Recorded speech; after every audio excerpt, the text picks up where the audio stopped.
Kooriyaan kaabaa yaalii misaa'ilaa kiruuzii fi farra diroonii waraanaa agarsiisuun dhaga'ame. Kooriyaan kaabaa yaalii misaa'ilaa kiruuzii fi farra diroonii waraanaa milkaa'inaan taasisaa jiraachuun ibsame bal'inaan dhiyeessina.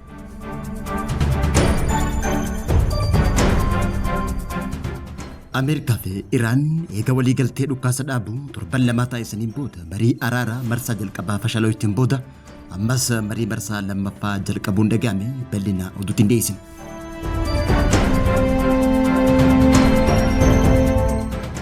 Biyyi Israa'el sagantaan misaa'ilaa bilaastikii Iraan irratti Ameerikaa caalaa yaaddoo qabaachuun ibsame. Dalli Ameerikaa duraanii tokko kunis abdii waraanaa kana irratti qaawwa bal'aa dhufe michoota lamaan jidduutti uumaa jechuudhaan waan ibsee qabaa bal'inaan dhiyeesse. Ameerikaa fi Iraan wallabdee isaanii dafanii gara mariitiin akka furanii dhaabbanni mootummoota gamtoomanii irra deebi'uudhaan yaamicha taasisuun dhaga'ame. Daawwattootaa fi hordoftoota lammii miidiyaa nageenyi keenya bakka jirtan maratti isin dhaqqabu. Kanneen amma isin dhageessifne hanga footoo lammii miidiyaati amma bal'ina oduutti aansina. Kooriyaan kaabaa yaalii misaa'ila kiruuzii fi farra diroonii waraanaa agarsiisuun dhaga'ame. Kooriyaan kaabaa yaalii misaa'ila kiruuzii fi farra diroonii waraanaa kana milkaa'inaan agarsiisuun dhaga'amee jira. Yaaliin misaa'ilaa kunneen duniiwwan waraanaa Chiyoohii Hooyan Jaaman irraa dilbata dabre akkasumallee hanga wixata kaleessaatti yaalamaa jiraachuun ibsame. Kaayyoon guddaa yaalii kanaallee to'annoo qindaa meeshaa doonii waraanaatii fi sirna sakatta'insaa cimsuuf akkasumallee dhukaasa misaa'ilota kanneen samiirratti bararan to'achuuf akka gargaaru ibsameeti jira.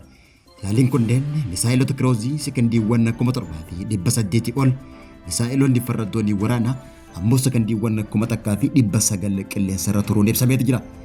Yaaliin misaa'ilaa kun pirezidaantii biyyattii Kim Jong-un fi qondaaltota olaanoo mootummaa fi humna galaanarraa biyyattii waliin ta'uudhaan kan hordofamaa ture ta'uun ibsame. Pirezidaantiin Kooriyaa kaabaa Kim Jong-un wayita kana sagantaa niikuleeraa biyyattii cimsuun dhimma dursi kennamuuf qabu ta'uu ejjennoo isaa ibsuun dhaga'ame. Dandeettiin haleellaa raawwachuuf deebii hatattamaa kennuun humna waraanaa biyyattii guddisuuf hojjetamaa jiraachuu ibseeti jira.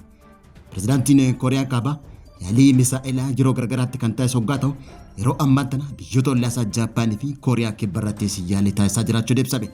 Kanaanis ammoo yaaliin Kooriyaa kibbaa niikuleeraa darbachuuf taasisaa jirtu kun biyyoota baajjittu galeessa Awurooppaa fi lola addunyaa sadaffaan kakaasaa ja'ame yeroo ammaa tana yaaddoon jiraachuu xiinxaltoonni baajjittu galeessaa ibsanitti jiru.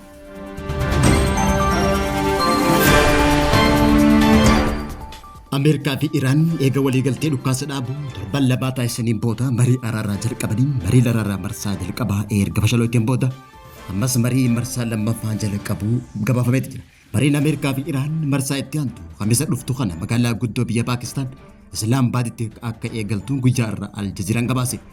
Qondaaltonni olaanoon Paakistaan marii Ameerikaa fi Iraan sadarkaa olaanaa yeroo dhiyootti akka eegalu mirkaneessanii jiraachuu gabaasni kun addeesse. Gama biraatiin maddi CNN tokko akka gabaasetti wanti akkasii deemee qophaa'u akka qabuu fi yeroo ammaa tana mariin lammataatis haala kanaan deemnaan kan fashalaa'u ta'uu yaaddoon ibsameeti jira.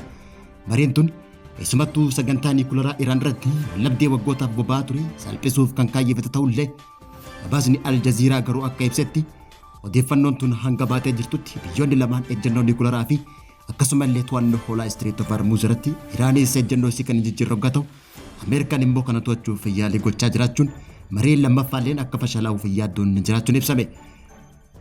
Qondaaltonni biyya Paakistaan mariin kun yeroo gabaabaatti akka eegalamu ibsaniiti jiru. Haa ta'uutii malee yeroo ammaa tana qondaaltonni biyyoota lamaaniitu ejjennoo isaanii kan hin jijjiirreen ta'u maddi CNN gabaaseeti jira.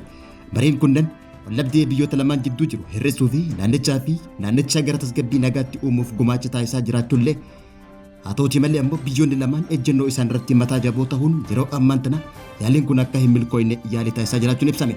Mariin kun yoo milkaa'inaan xumurame keessumattuu sagantaa niikuleeraa Iraan irratti wallabdee waggootaaf ture ni salphisaa ja'amee kan eegamu ta'uun ibsame.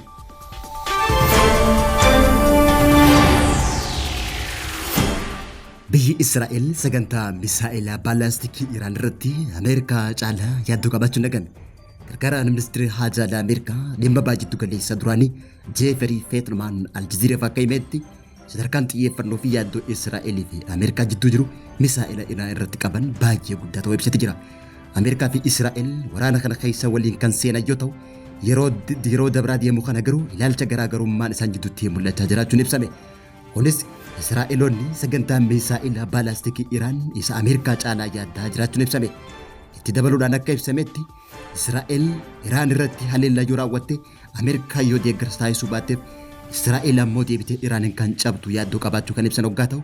Kana malees yeroo ammaan tana Iraan biyyoota ollaa Israa'el kanneen akka Libaanos waraana Hamaasii fi waraanota Hizbollaa fayyadamuudhaan deebitee ammoo Israa'el weeraruu akka dandeessuu fi Israa'el ammoo ejjennoo fi kaayyoo baajatu galeessaa keessatti lafaa fi empaayiresii babal'isuuf qabdu kan salphisu ta'uun ibsamee jira. Kunis yeroo ammaan tana biyyi Iraan waliigaltee Ameerikaa wajjin taasisuu baannaan akkasumallee waliigaltee tana booda Iraan sagantaa niikuleeraa isiitti fudhannaan kun deebii ammoo Israa'eliif balaa guddaa akka ta'u yaaddoo qabaachuun ibsame. Kanaanis ammoo Ameerikaa caalaa Israa'el misaa'ila baalaastikii Iraan oomishtu irratti yaaddoo olaanaa qabaachuu ministeerri haajaa alaa Ameerikaa duraanii kun ibsatee jira.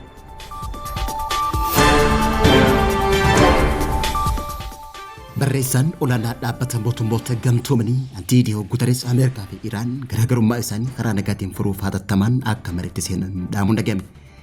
Barreessaan muumichaa kun wallabdee biyyoota lamaan gidduutti hammaataa dhufeen rakkoo gadi fagoo fiduu akka danda'u yaaddoo qabu ibsuudhaan wallabdeen torbaanota hedduudhaaf baajjiddu galeessaa fi gaagama guddaa waan fiddee jirtuuf rakkoon kun dafee akka furamu furmaata waaraa akka argatuuf waraana kana akka dhaabaniif yaamicha taasisuun dhaga'ame. Guutarees ergaa kana kan dabarse yeroo biyyoonni lamaan mariidhaaf waltajjiirra jiran ta'uu ta'u torbaan hedduudhaaf badii fi gidiraa booda rakkoolee walxaxaa baajjiddu galeessaa keessatti hammaatan yookaan wallabdee hidhannootiin furmaanni akka hin jirre hubachiisuudhaan barreessaan kun dippiloomaasii nagaa waaraa fiduu akka danda'u dhaamsa dhaamee jiraachuun ibsame. Biyyoonni lamaan waliigalteewwan dhukaasa dhaabuu kanaan dura waliigalan haalduree tokko malee akka kabajanii fi sarbaminsa kamiyyuu hatattamaan akka dhaaban dhaamuun dhaga'ame. Yoo kana hin taane ammoo xiinxaltoonni siyaasaa rakkoon kun to'annoo dhalatee addunyaa guutuu gara waraana barbaadamnetti harkisuu akka danda'u akeekkachiisanii jiraachuun ibsame. Barreessaan olaanaan kun bilisummaa fi sochiin dooniiwwan daldala Strait of Hormuz tarsiimoo qabu akka kabajamu gaafachuudhaan daandiiwwan kun addaan cituun immoo dinagdee addunyaa irratti dhiibbaa guddaa geessaa akka jirus hubachiisee jira. Dhaabbanni maallaqa idil addunyaa IMF, baankiin addunyaa fi ejensiin enerjii idil addunyaa IAEA'n biyyoonni dhiheessii anniisaa daangessuu fi alergii irratti daangaa kaa'uun irraa akka of qusatan dhaamee jiraachuun ibsame. Hoogganaan ejensii enerjii idil addunyaa Fatih Birol dhiheessiin boba'aa bilisaan akka socho'u kan gaafate hoggaa ta'u Daayirektarri olaanaan fandii maallaqa idil addunyaa Kiristiilaan Joorjiivaan ammoo alergiin boba'aa daangessuun madaallii dhabuu addunyaa keessumattuu biyyoonni guddachaa jiran keessatti hammeessaa jiraachuu fi dhimmoonni kun ammoo biyyoota addunyaa hundaaf yaaddoo guddaa akka fidu hubachiise. Hooggantoonni dhaabbilee kanaa yaamicha kana kan dhiyeessan yeroo gatiin boba'aa barmeelli tokko doolaara 100 ol ta'ee fi dhiyeessiin boba'aatii fi gaazii uumamaa addunyaarraa gara 120tti ol guddachuudhaan balaaf saaxilamaa jiru jechuun ibsamee jira. Hawaasni idil addunyaa rakkoo mudate duubatti deebisuuf gama tokkummaa akka qabaatuu fi biyyoonni lamaan waliigalteedhaan mariin akka xumuran yaalii taasisuu akka qabanii fi carraaqqeen biyyoota idil addunyaa murteessaa ta'uu barreessaan dhaabbata mootummoota gamtoomanii ibsee jira. Daawwattootaa fi hordoftoota lammii miidiyaa irraa oduun yeroo kanaaf isinitti himna turre kan gammaatti hordofaa turtanii turtii gaariidha.